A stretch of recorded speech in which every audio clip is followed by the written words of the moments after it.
Best-selling author and widower C.S. Lewis said in the opening line of his brilliant book, A Grief Observed, "Nobody ever told me that grief felt so much like fear." It's a powerful statement, fear. But fear of what? The fear of losing yourself, the fear of growing old alone, the fear that this intense pain will never stop, the fear of forgetting the sound of his voice or his laugh, or that others will forget him, that his life won't have mattered. Grief makes you feel isolated, alone, terrified, and damaged, and scared of absolutely everything. On October 27th, 2006, at the age of 35, I married my very best friend, Dawn Shepard. 4 years and 9 months later, my healthy, active, beautiful husband left for work one morning and never came home. They found him collapsed on the floor, a massive heart attack. No symptoms, no warnings, no goodbyes, just here 1 minute and then boom, gone. In the past 5 years or so since my husband's death, I've become friends with and met a lot of other widowed people. A few months ago, a dear widower friend of mine gave me a challenge. He said, "Kelley, I want you to change the world." "Is that all?" I said to him.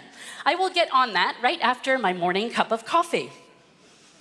But when I stopped to think about that concept, a favorite phrase of mine came to mind. Change your mind and change the world. In other words, the way that people see or perceive an idea has to change in order for everything surrounding that idea to also change. So I'm going to speak the truth today about grief, and then wait for that truth to then become contagious. Any widowed person or any person who has lost someone they love to death will tell you about the well-intentioned but sometimes insensitive comments coming from those on the outside. It was God's plan. Everything happens for a reason. There are many more, but these are some of the greatest hits. Now, the justification for these comments is always the same. They don't know what to say. I feel like it's time we change the conversation from "they don't know what to say" to, "well then let's teach them." Like the great Maya Angelou once said, "When you know better, you do better." So let's focus on the most insensitive comment of all time, and the one that I feel is the most harmful. You need to move on. Get over it. Get on with your life. Let me say this as simply as I can. When it comes to the death of someone that you love, there is no such thing as moving on. It's a lie. It's a made-up concept created by people who are too uncomfortable with death and sadness and grief. But here's the thing, it's not their fault. They are only repeating what has become familiar to them throughout the years, what's been taught to them by society over and over again. You need to move on is a phrase born out of centuries of ignorance and fear, because grief feels a hell of a lot like fear. Now, the move-on mentality starts very early, it's constant, and it doesn't really ever end. Within minutes of my husband's sudden death, I was attacked with questions. Will you be donating his organs today? Would you like cremation or casket with that? When can somebody come by your apartment and pick up some of his items? Now, at the time, I was told by people that these decisions were for my benefit, that it would help me to let go, to put all this behind me. At my husband's funeral, a total stranger came up to me, stood right by his casket, and said to me, "Today you grieve. Tomorrow you get out there and find a new man." Really, tomorrow? That seems a little soon. A widower friend of mine was offered this proposition from a relative of his. "For every picture you take down of you and your wife from your bedstand, I'll give you $50. A widow goes to the cemetery all the time to visit her husband, and she keeps a lawn chair in the back of her car so she can sit with him at his gravesite. One day she goes out to her car and notices her chair is gone. Her friends, thinking that they are helping, said, "We took your chair. We don't think you should go there anymore. It's not healthy." Another friend was told by her priest after her brother died in a skiing accident, "Stop talking about him. You need to let him rest in peace." Another friend fathered 2 sons When he filled out a school field trip form as such, he was told by the school principal, "Your other child has died, so you only have one son now." These heart-wrenching stories are real people, and this is the kind of treatment that they face every single day. Taking away someone's connection to someone they love who has died, what purpose does that serve? What kind of message are we sending? That the people we love are replaceable? That the love you have for your daughter, your mother, your brother, your best friend has an expiration date? That their life didn't really matter? When someone you love dies and you are told over and over again to move on, something inside of you breaks. And when that happens, you don't really feel much like living anymore. You figure, hey, why should I stick around when I'm not allowed to continue to love my person that I miss? So you start isolating. You keep to yourself. Your world becomes smaller and smaller. You disappear. My friend who was offered money to get rid of pictures of him and his wife, he no longer talks about his wife anymore with anyone. He says it's just not worth it, and he's tired of being silenced. The widow who had her lawn chair taken away, she still goes to the cemetery, but now she does it in secret. She tells nobody because she's tired of being judged for loving her husband who died. The woman who was told by her priest to stop talking about her brother, she did. She also stopped going to church. and her faith has suffered greatly because of it. The father that was told, "You only have one son now," was recently asked by his 6-year-old boy, "Daddy, if I die like my brother did, does that mean I'm not your son anymore?" This is not the way to honor love, to honor those that we love who have died. You can't move on from love. Love is the only thing that never dies. So, if there's no such thing as moving on, then what is it that I'm proposing? What is the message that we need to make contagious in the hearts and minds of people? The message that will change people's minds and in turn, change the world? Well, here's the truth. Love grows more love. All good things are born out of love. So what if instead of saying to someone, "Hey, stop talking about your brother," we said, "Tell me more about your brother who died"? What if instead of trying to fix people, we sat with them inside of their pain and we let them tell us what comes next? What if we got rid of the phrase "move on" and instead began to move with and move through our losses? Imagine what could happen. Take a look. This is Ethan. At his 20-week ultrasound, he was diagnosed with developing CHD, or congenital heart disease. He wasn't supposed to make it to birth. Instead, Ethan lived 7 short years of life, and in that time, he went under some of the most innovative cardiac surgeries known to date. When Ethan died, his parents, Jessica and Eric, took their forever love for him and with it created hope.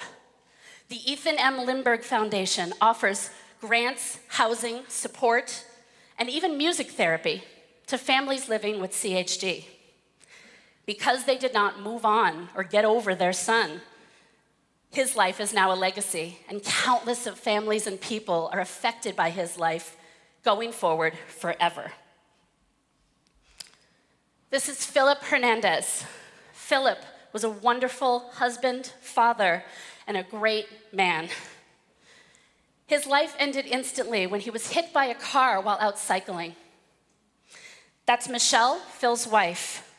She had no plans on becoming a widow at the age of 35. After Phil's sudden death, Michelle didn't know what to do, and she couldn't find the support and the community that she so desperately needed. So she built it. Michelle created Soaring Spirits International, a nonprofit that connects widowed people worldwide. Their most popular program, Camp Widow, is a 3-day event offering workshops, presentations, and social gatherings for widowed men and women of all ages. If Michelle had listened to the countless people who told her to let go of her love for Phil and to get over it, her life would have continued down the road of isolation and loneliness. Instead, her foundation has served over 3 million widowed people worldwide and counting, all because she made the choice to live and share Phil's life forward. On the right there, that's Michael. Michael is Michelle's husband today. He knows that just because Michelle found love with him does not mean that she is over loving Phil, nor does it mean that the pain of losing Phil has magically disappeared. He knows that the heart expands and that Michelle's love for Phil is part of what makes her the great woman that he loves today. Not only does Michael support this, he's a part of it. Michael is the Camp Widow photographer. Meet Shelby. Shelby was only 7 years old when her mom, Megan, died from cystic fibrosis. Mike, Shelby's dad, Mike, met Sarah at Camp Widow in Tampa, Florida. Sarah was there because her fiance, Drew, died in a helicopter crash. Drew's parents have made the choice to continue to love Sarah as an extension of their love for their son. Megan's parents have chosen to do the same by continuing to love Mike and Shelby. Now, Shelby knows that Sarah is not her mother, but she is a mother figure, and the two have formed a really special bond. You see, Sarah was just about Shelby's age when she lost her own mother. So every time the two are around each other, their hearts heal just a little bit more. Back to this picture on the left under the Christmas tree. It's about 2 weeks before Christmas. There's a knock at the door. This giant box arrives. Inside it, present after present after present from Drew's entire family. His grandparents, his parents, his aunts and uncles, all of them, for Shelby, for Mike, and for Sarah.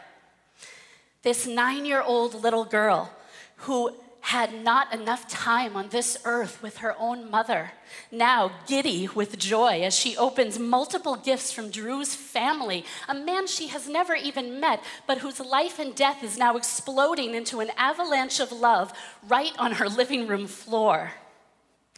If even one person in this scenario made a different choice, this beautiful picture would not exist, and all of these people would be living much smaller lives. Instead, all of their lives grew bigger and wider. More love. The love that Mike and Sarah have for each other does not diminish or delete the love that Sarah will always have for Drew and that Mike will always have for Megan. In fact, it multiplies it. It honors it. Love grows love. And what about me? What have I done with the forever love that I'll always have for my husband, Don? Well, I'm happy to tell you I am a speaker at Camp Widow, where I've been giving my comedic presentation about life and loss since 2013. I started a campaign called Pay It Forward for Don Shepherd Day, where I ask people anywhere and everywhere to do acts of kindness in his honor, and then they get published in my blog. Now, over the years, hundreds and hundreds of people have taken part in these acts of kindness, and many of them don't even know me, nor do they know my husband. I'm writing a book about our forever love story and about my story after.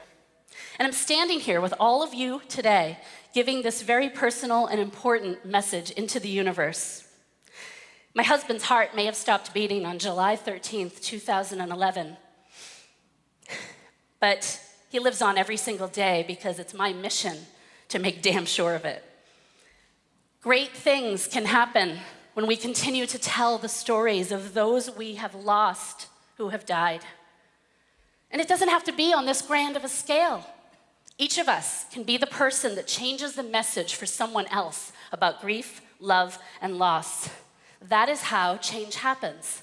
One person, one mind at a time. Every single one of us in this room, and everyone watching this online, and me, guess what? We're all gonna die. Not right now, so don't panic. Hopefully it's not right now. But we're all gonna die at some point. We have no choice about that. We have no choice about that. But guess what? We do have a choice about how we talk about those who have died, the language we use. So let me ask you this. When you die, Do you want to be forgotten? Do you want people to tell your loved ones, hey, get over it, get over her, get over him, move on, stop talking about that? Or do you want the people who love you to use that love to create a life for themselves filled with joy and purpose and meaning? Isn't that what you deserve? Isn't that what we all deserve? The question that is asked in the closing song of Lin-Manuel Miranda's hit Broadway brilliant musical Hamilton is this: when my time is up, have I done enough? Will they tell my story? Will they tell your story? Who tells your story?